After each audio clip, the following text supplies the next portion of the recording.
Hear NFL Legends players, coaches, and media members from around the country, sharing their insights and stories with us year-round. Here on Thursday night, Tailgate.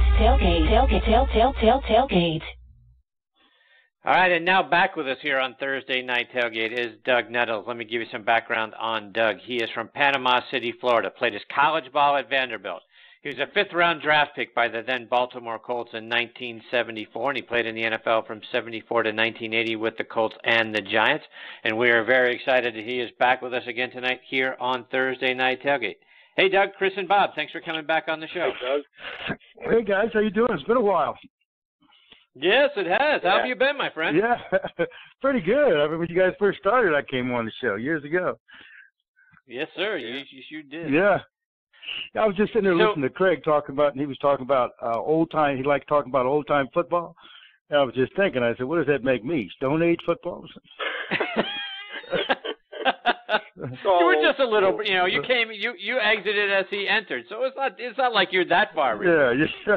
Yeah. But he was sitting there talking about all the legends of the Steelers that he was so, enamored with, and I'm like, yeah, well, they might have been legends to you, but they were nightmares to me.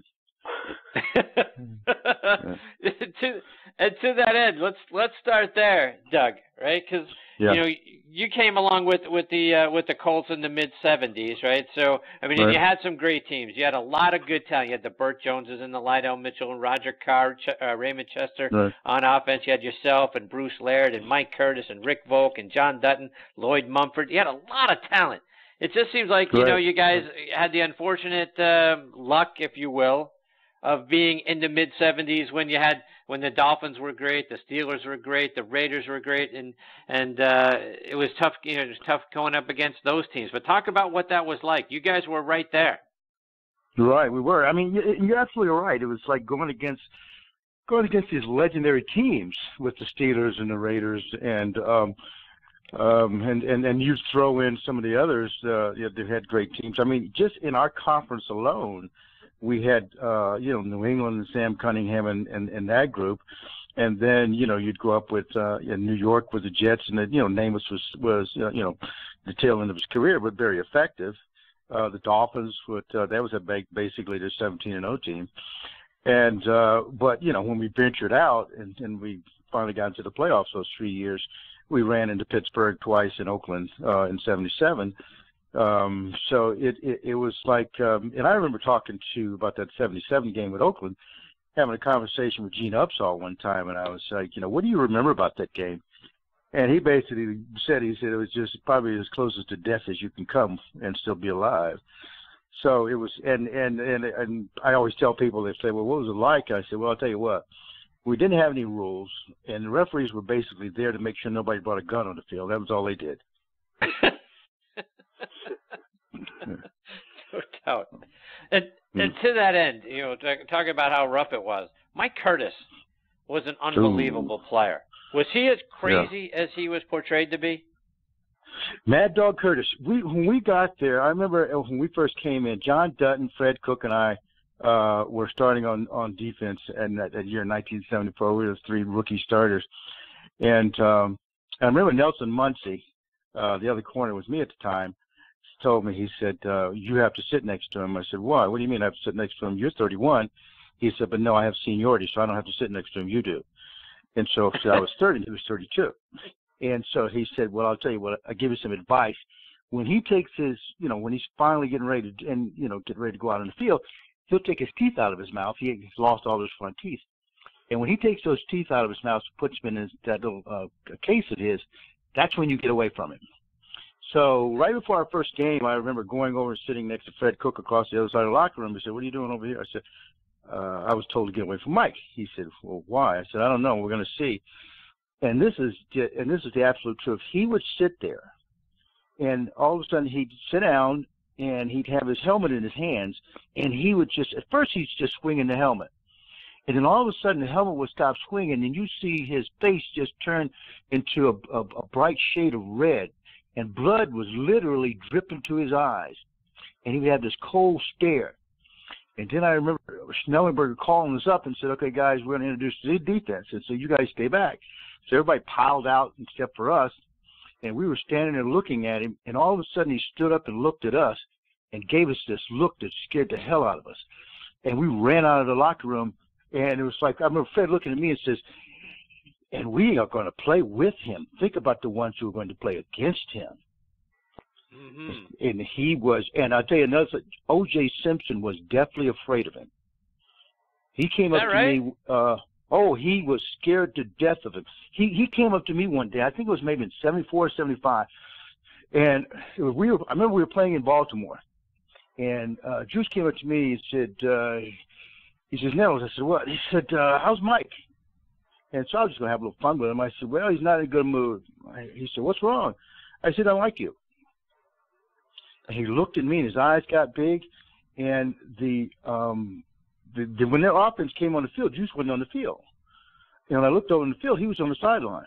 And he didn't come in until maybe the second or third series because he wanted to make sure Mike was a little winded. So I asked him, I said, what happened to you? And he told me, he said, I just want to make sure he was a little tired first. But when he hit him, he would just, it was just like that extra stuff. But the worst I've ever saw Mike, well, I guess it depends on how you look at it. We were playing Cincinnati, and Boobie Clark was their fullback at the time.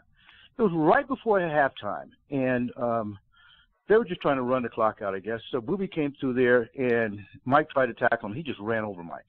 And the crowd, ooh. And when he gets up, I can tell he's pissed off because he's stuttering. And he was saying, Mac Blitz, and he couldn't get it out. And Mac Blitz was basically the only thing he was, Joe Ehrman and the tackles were going to pull and drag the guards down so he could shoot a gap. And I was thinking, I said, I hope they don't give it to Boobie.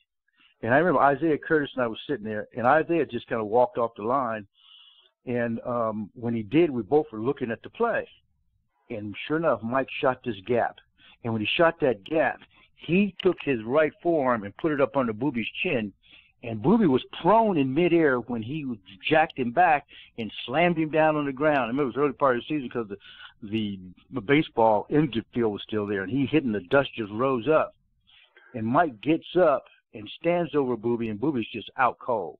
He stands over Boobie and motions to the ambulance down at the corner of the end zone to come and walk back to the huddle.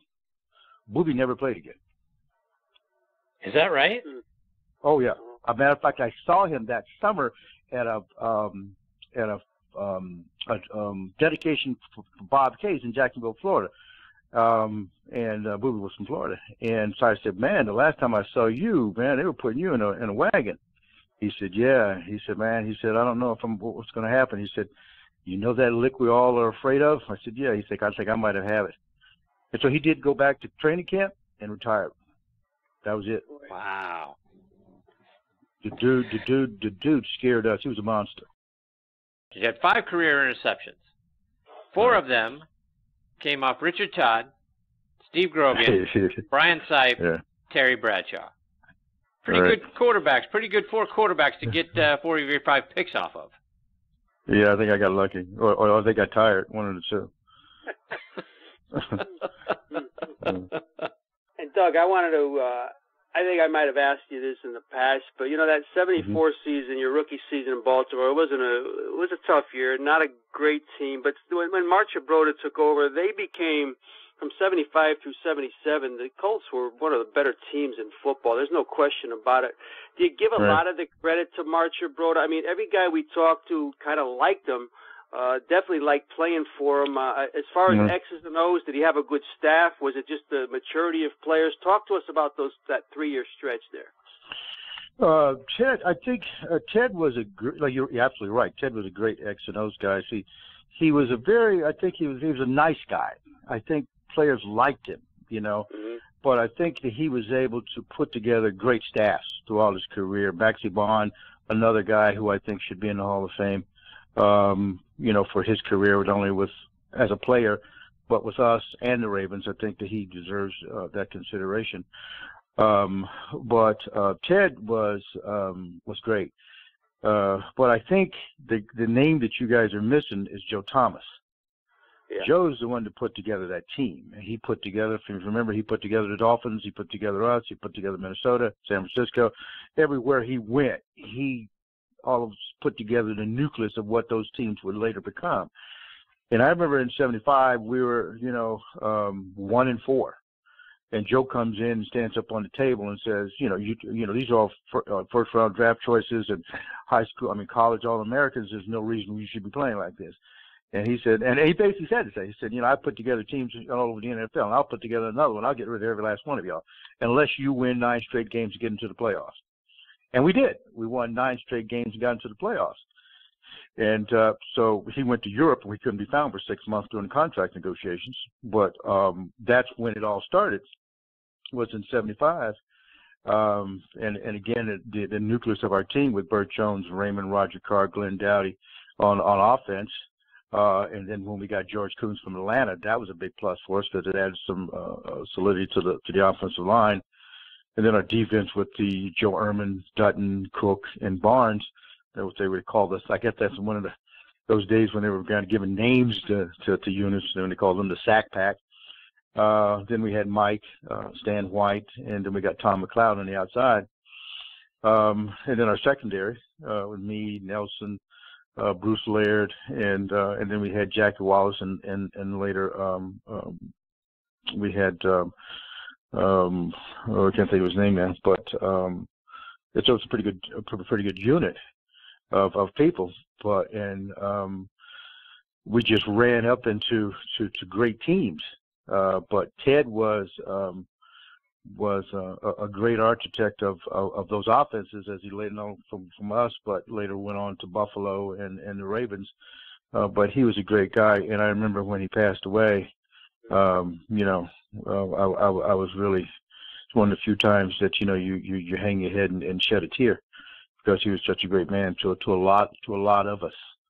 That he helped build a brotherhood for those teams. And I think that, like I said, he was just a great person. And Doug, I want to get your take on the current game. If you watch a lot of it, and it seems, and I think we might have spoken about this before too, it seems every ball that's thrown down the field, there's a flag flying. It's a physical game, right. Doug. Is it hard for you to watch as a former DB? Oh gosh, yes. I mean, I'll start off in the first quarter, and after the first pass interference call, which I have never seen a pass interference call in my life that was, legitimate. I guess all defensive backs will say that.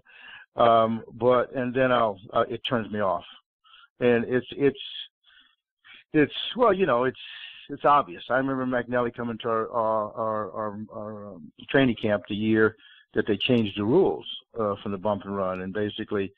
Maxie asked him the question. He said, well, Art, just tell us the truth. He said, Maxie, basically the league wants to see, more offensive production. And so you guys are unfortunately, are so suspect to that. And so you have to teach a different way. And it was pretty hard to do. I mean, you had grown your whole life being able to be competitive as the ball was thrown put in the air. And we used to think, well, we have just as much right to that ball as they do. And so, but it was just so frustrating. Well, the first year they did it, they said, well, you got one bump and then another one downfield. That didn't work because they couldn't figure out, if you got to one, if you got downfield, or what was going on. And so nowadays it's just it's a track meet. And I was watching an old film the other day with my students of us playing New England, and I intercepted the ball and threw it back to the referee. And the kids were like, "Well, where's your dance, coach?" Dance? What do you mean with dance? He said, "Well, you got to have a celebration." I said, "Dude, I got to get back on the field. I'm saving my energy. There's no dancing." That's disrespectful as far as I was concerned. So but it's part of entertainment. I understand that. It's part of entertainment. They billions of dollars, and as long as they make billions of dollars, then my retirement will keep going up, so I don't mind.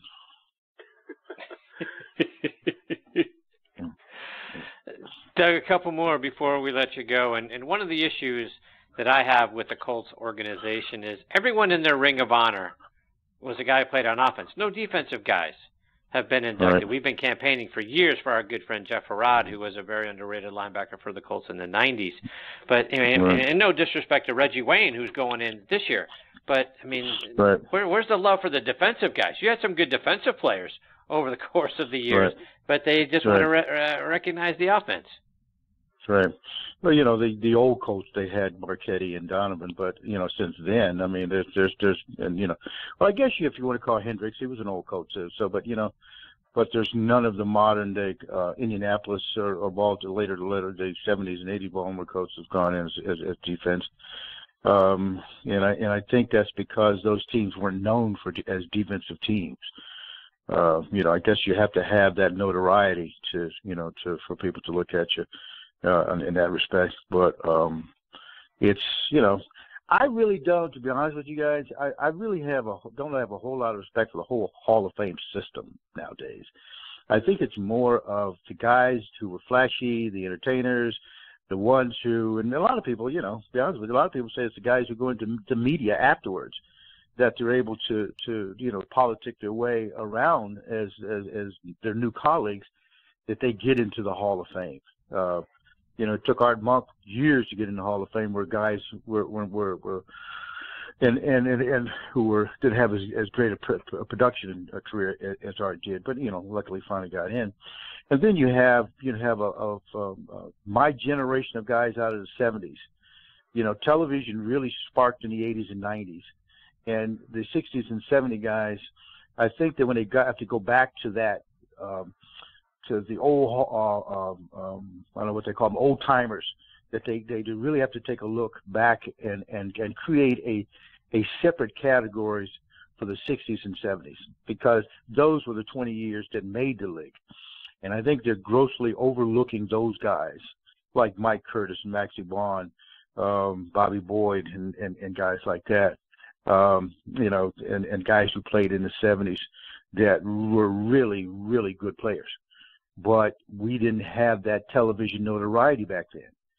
And so, you know, as it sparked, I guess, began in the mid-'80s, then and later in the '90s, and now you see what you got now. It's you know, they're really lucky to have played. I guess it's a 6.5 dozen. I'm glad I played when I did, because it was a lot more fun, because we didn't have the scrutiny of the television.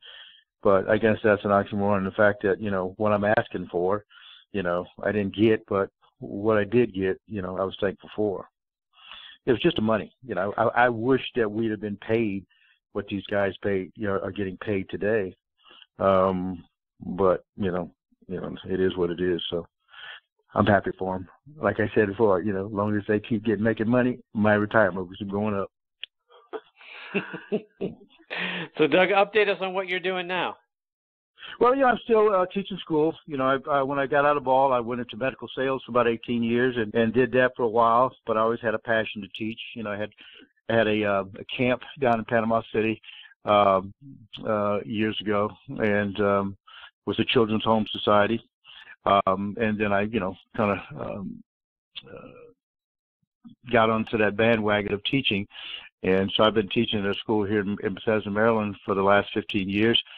But I think I'm, you know, about ready to have my third retirement and kind of go off into the sunset and go back and be a beach bum and a bad golfer and, you know, just call it a day. Sounds good. Yeah. Yeah.